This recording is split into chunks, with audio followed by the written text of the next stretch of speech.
dapat daw hindi na ako nagka-cardio kasi naglalaylay na daw yung aking balat. Dapat daw mag-focus daw ako sa toning kasi yung aking mga muscle natutunaw na daw. Kaya daw naglaylay yung aking balat. Ay, talaga ba? Charot. So, nalaloka ako. Ang dami kong nababasang comment ngayon. Sunod-sunod to ha.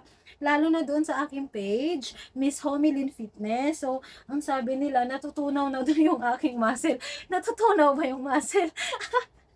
So, ayun. Kaya naka-research ako. So, ayun. May napanood ako. Ito ha, isang ano siya, fitness coach, and then isa din po siyang doktor. So, napanood ko siya. Sabi niya, ang ano daw, cardio, correct me if I'm wrong na lang ha, sa mga, ano dito, yung mga coach or nag-aral talaga, paki-correct na lang po ako. Kasi ito, ayon lang naman sa napanood ko. Ang sabi nung coach na yon si Dr. Carl, yung your gym body, yung ganon, your gym body, yung panay ganon siya magsalita. So, parang yun yung trademark niya. So, ayun, sabi niya, kahit magka-cardio ka daw, magkakaroon ka pa rin daw ng muscle. I mean, mag-grow pa rin yung iyong muscle. Hindi daw totoo. Kasi ayon daw sa isang pag-aaral, sa isang scientific ganon. Basta i-search nyo na lang yun, si Dr. Carl. Bahala kayo. Babaeng sexy na maganda po yung doktor. Sikat yun ha. So, ang sabi niya, hindi naman daw totoo yun. Kasi yung cardio daw talaga is pang pa-abs din daw. Actually, tinanong ko rin po ito sa isang coach sa Anytime Fitness ha. So, babalikan ko siya pag kinurik niyo ako tapos mali. Tinanong ko kasi, ang tanong ko sa kanya, ma'am, ano ba yung dapat kong exercise para magka-abs? Sabi ko, andyan ba sa mga machine na yan? Wala daw. Dapat daw na mag-treadmill daw ako kasi yung cardio, pang pa-abs din daw yun. Oh, so naloka ako. So, bakit kaya ganun? Laging sinasabi nung iba na natutunaw daw pag panay cardio yung ginagawa. Hindi ko talaga sila maintindihan. So, ayan. Sino bang magulo? Sila o ako? Ano ba talaga?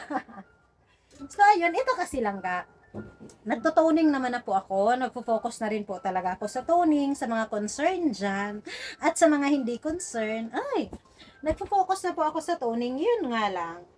Wala kasi akong pambayad ng fitness coach. Wala akong pambayad. Baka naman. Ay, hindi lang nga. Wala kasi akong pambayad. 14,000 kasi yon pag may personal trainer ka. So, alam mo yung 14,000 na yon for 12 days lang yon. So, medyo pricey siya lang ga. So, wala akong pambayad. Alam niyo kung ano ginagawa ko ngayon? Nag-gain ako ng sarili kong knowledge. I mean, nag-gain ng sarili kong knowledge. Ang gulo. So, naghahanap ako or nanonood at sumasama ako sa mga taong merong nagtuturo ng free para meron akong matutunan at mai-apply ko sa aking sarili. Kasi natatakot kasi talaga ako sa pagbubuhat. Pagkatapos, imali yung form. So, ang ending, imbes nagka-muscle ka, ay naku, na mali na. So, sabi ko, dapat matutunan ko muna yung tamang pagbubuhat. Although nagbubuhat ako, yung magagaan pa lang po talaga, para sa braso, ganyan. So, ayun po yung aking ginagawa. So, ngayon, sumasali ako doon sa isang gym. So, yung gym na yun, Anytime Fitness din po yun. So, isa nilang branch, doon kasi active sila langga. So, ang dami nilang tinuturo, mga coach nagtuturo for free, pero marami kayo. Group class siya, parang ganun. So, sumasali po ako doon. So, ang gagawin ko, mga 1 week siguro, sumasakay pa kasi ako langga. So, medyo malayo siya. Isang sakay siya, pagkatapos maglalakad pa ako ng mga 10 minutes siguro. Ganun siya medyo malayo siya. Pero tsatsagain ko siya kasi wala kasi magtuturo ng libre sa akin. Tapos, ang mahirap nga, lahat kasi ng ginagawa kong exercise, itinuturo ko sa inyo. So, ang mangyari, pag mali yung tinuturo ko, pare-pareho tayong nga. So, ayan. Yan yung lagi kong sinasabi. Kaya ngayon, sa mga nagsasabi na bakit nagka-cardio pa daw, zipper your mouth. Charot. Pero pwede naman, kung puna kayo ng puna sa akin, pwede naman po magbigay po kayo ng pang-coach. O kaya naman kayo mismo ang pupunta sa akin para ako ay inyong turuan, hindi yung puna ng puna. Talaga naman, kutusan ko kayo. So, ayan. Siguro lang ga, pag sapat na yung kaalaman ko, so mag-ano na po ako, mag-focus, hindi focus sa toning lang ga ha, kasi ayoko ng puro buhat lang. Nagsasawa ako. Ayoko ng panay buhat lang. Ang gusto ko, iba-iba yung ginagawa ko araw-araw para nai-enjoy mo yung iyong ano tawag dito, yung iyong journey sa iyong pag gain ng muscle. So, yun kasi yung gusto ko. Ayoko nung nag-exercise ako, tapos hindi ko siya na-enjoy. Ayoko nang ganun. Gusto ko masaya lang. Di bali ng unti-unti, ang importante, parang pagpapapayat lang yan, di ba? Na-achieve ko nga yung 32 kilos na bawas sa timbang ko, na sa sarili ko lang pagsisikap. Dahil mayabang ako, i-achieve ko yan na magkaka-muscle sa sarili kong pagsisikap. Lang yan. Pero langga, alam niyo, pag nagkapera talaga ako, magkukuha talaga ako ng isang trainer ng fitness coach kung magkapera ako ha. Pero sa ngayon kasi wala pa. Marami pa kasi akong dapat unahin ng mga bagay-bagay at yun yung mga importante. Sa mga hindi naman importante, wala naman akong kompetisyon na sasalihan. So bakit ako magmadali? 'Di ba? May bukas pa naman.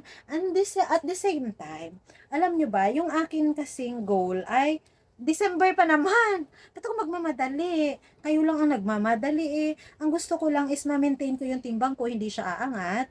And then, makakagain ako pa konti-konti ng muscle. Kasi mahirap naman biglain. At isa pa, ang babae daw po, mahirap magkaroon ng muscle, matagal. So, hindi daw katulad sa lalaki na mas mabilis silang nagkakamuscle. O, di ba? Sana all. Yung babae, kailangan mo talagang paghirapan. So, ganun. So, siguro, pag medyo ano na tayo dyan, yung magaling na talaga ako pagdating sa pagbubuhat or ganun, i-alternate ko siguro yung magbuhat ako ngayon, kinabukasan naman, iba yung gagawin ko. So, ganun. Kasi ayoko ng boring. Ang gusto ko, merong mga dance class, gusto ko mag-muay thai, gusto ko mag-boxing, marami akong gustong gawin. At gusto ko talaga self-defense din, yung mga ganon. Para kaya na nating manjumbag. Kahit sa mga basher, isang punch lang yan, tulog na. Yes, bilang isang babae, dapat marami tayong gawin. Hindi lang yung gawaing bahay. Marami dapat. Ganon. Women, tayo, empowerment. Pag all around tayo. Pero sabi ng mga beshi ko, wala daw akong ginagawa. Ambisyosa daw ako, nag-gym pa, wala naman trabaho, tambay lang, asa pa sa asawa. Sakit sa bangs. Ano ba yung bangs ko? May labas na. Siya! Napahaba na yung kwento-kwento natin. Daghang salamat sa inyong pagtanaw. Hangtod sa sunod ko video. Mara!